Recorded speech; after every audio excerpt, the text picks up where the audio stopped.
This is Accordion Crimes, and you're listening to the Literati Records podcast.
Welcome to episode 99 of the Literati Records podcast. I'm your host Marcus, and I want to thank you for taking time out of your day to spend it with us and support independent music. Well, this is it, the last show before we hit the century mark, and I couldn't be more excited than to have Accordion Crimes as my guest today. Their album, Songs to Drive Wives Away, is one of my favorite local releases ever. I can't thank them enough for sitting down and discussing the music on that record with me. And so you may have heard about the little 100th episode party that we are having on Tuesday, October 29th at Lost Lake Lounge. We got music from And the Black Feathers, the Patient Zeros, and Brooklyn band She Keeps Bees, who are kicking off their fall tour that night. There's no cover, so don't let that keep you away. It's going to be a fun night, and so I hope to see y'all down there. Like I said, we have Accordion Crimes on the show today. They're an amazing band, one of my favorites, and it's a real honor to have them as our guest for episode 99. All of the music on today's show is from their Songs to Drive Wives Away album and available on their Bandcamp page. For a complete track listing, check our website at www.literatirecords.com. Now please welcome Accordion Crimes. All right, well, I'm down here at the Sidewinder Tavern, where my guests are Accordion Crimes. Great to have you guys on the show. How you doing tonight? Good. Thanks for having us. Yeah. You got it. thank you. Let's start on my left and get names and instruments.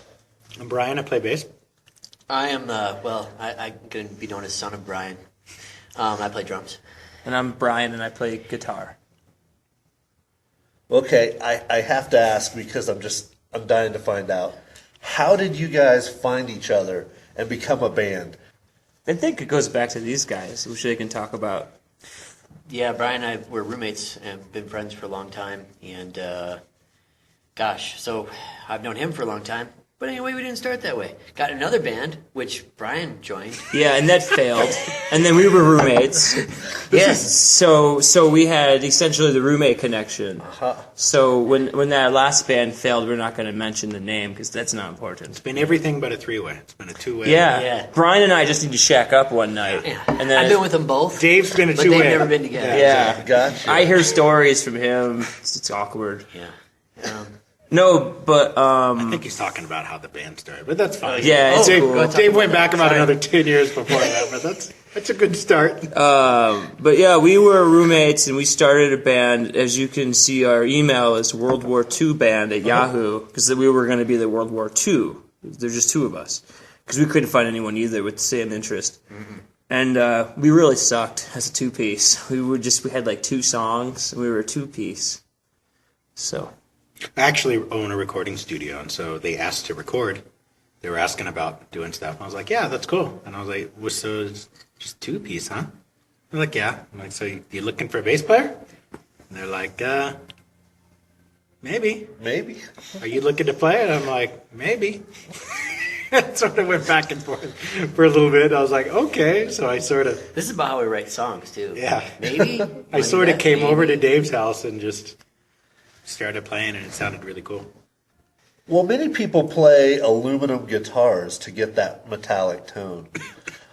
Do you have an aluminum guitar, or do you just sort of... Yeah, that's an aluminum. Okay, it sounded like it, and it looked like the headstock. Yeah, it's entirely aluminum. It's anodized on the neck, and it was on the front, but I tended to use like a copper pick and would scratch all the paint off of it, but now it's just totally metal front. But yeah, I don't use a lot of pedals. I use, pretty much straight tone and then distortion when I want to step it up a little bit more. But yeah, that guitar has a very distinct tone. Well, if you had to use one word to describe your music, what would it be? I'd say angular, which is a Rodan reference. Yeah. Oh, yeah. It's a tough question. Yeah. I think it's an ever-changing thing. I don't know if there's one like solitary thing, one term, one word. There never is. No, I'm not good But at you that. still have to come up with one. Is this like Scrabble? It can't be a proper noun? Because I just named one. It can be whatever you want. Okay. Unpredictable, I'd say. Unpredictable. I could go with that. Because there's some shows we were fucking terrible, and I'm gonna acknowledge that. And there's some shows where I I'm would never say that. no, and there's some shows where it went great, and I don't know how we did that either. And there's sort of this back and forth dichotomy, and I don't know. I think unpredictable might be a good term. Well, your latest release, Songs to Drive Wives Away, is among my absolute favorite local releases ever. It's just amazing. Thank you. Oh, thank you. And in particular, I like the track Super Soft Knife. Is there a story behind that song? The lyrics are very visual. I mean, I can't take credit for those. They when we played in the previous band together, Dave and I, we played with a band called Fiance. We played and- a show with them, yeah. And And they've changed their name like 4 or 5 times now. Yeah, I don't even know what they call themselves anymore. But that was actually a song they played, and it was real poppy.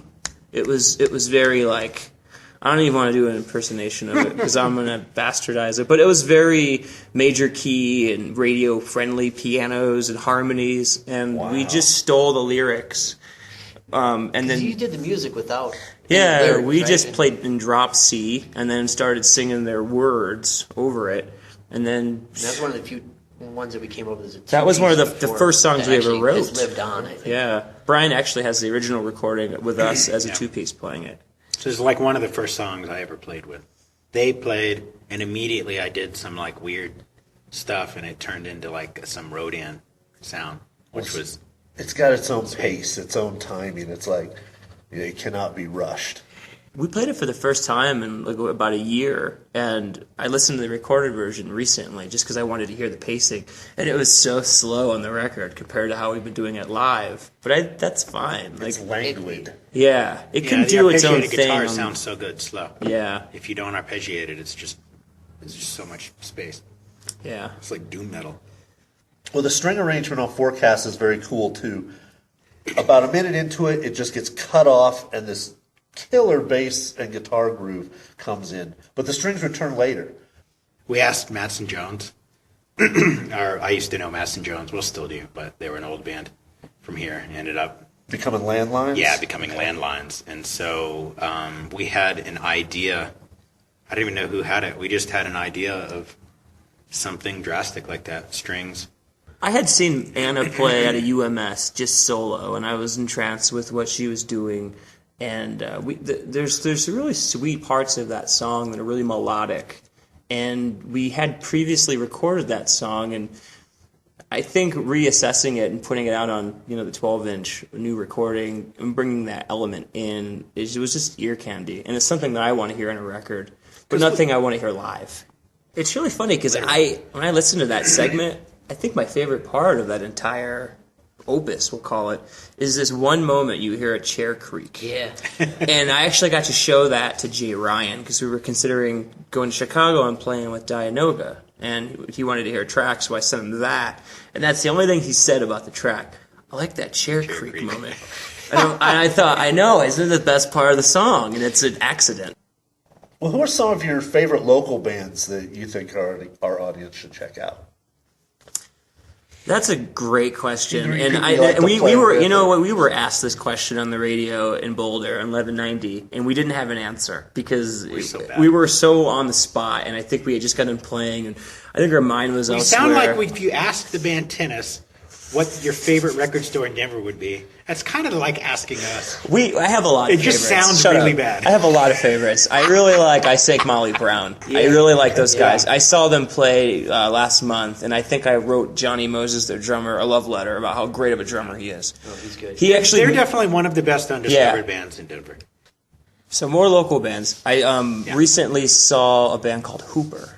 And their drummer is his old roommate from college, which is very funny. They're on Snappy Little Numbers. They are on Snappy Little Numbers. They're releasing a new album on the 1st of November. And I tell you what, I'm going to be completely honest, and I think I even told them this, is I saw them first play a set. Bryan doesn't hit the snare hard enough. I saw them first play a set at Lost Lake, which is a kind of a rough first impression of a band that's brand new. I think it was their first show.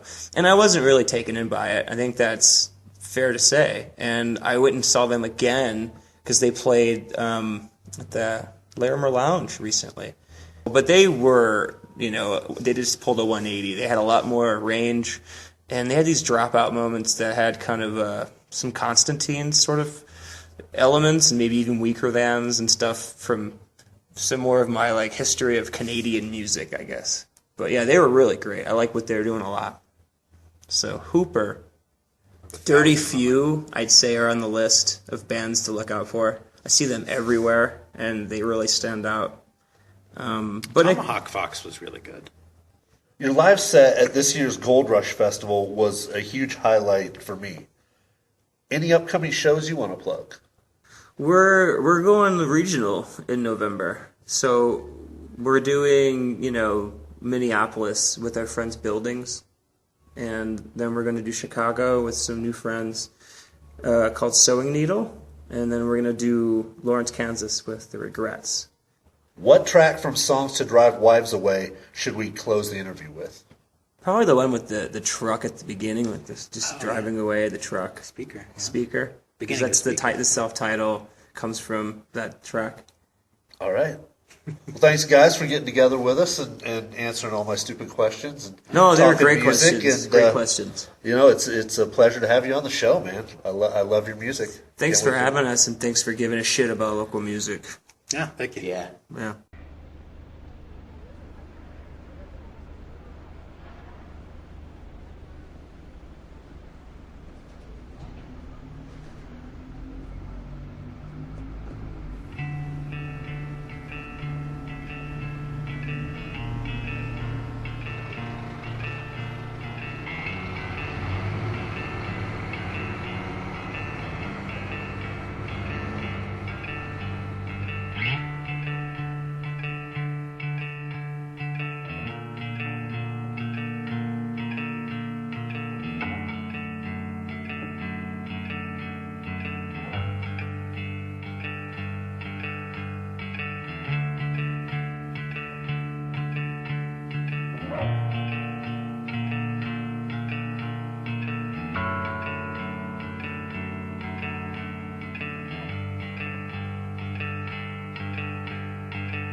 architect of delivery,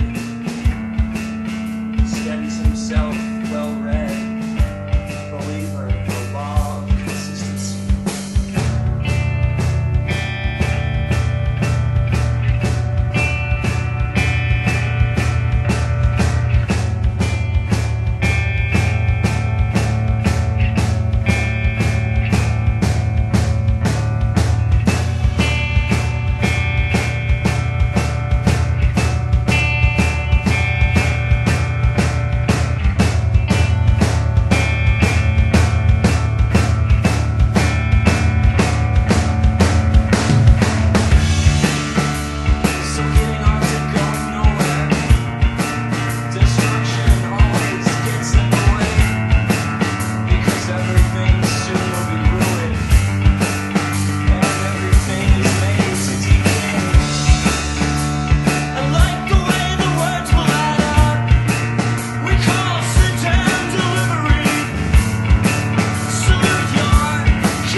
soft knife in the middle of your back. You don't know why.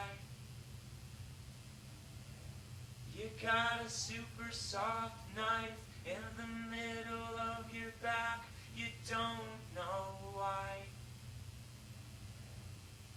You got a super soft knife in the middle of your back. You don't know why. You got a super soft knife in the middle of your back. You don't know why.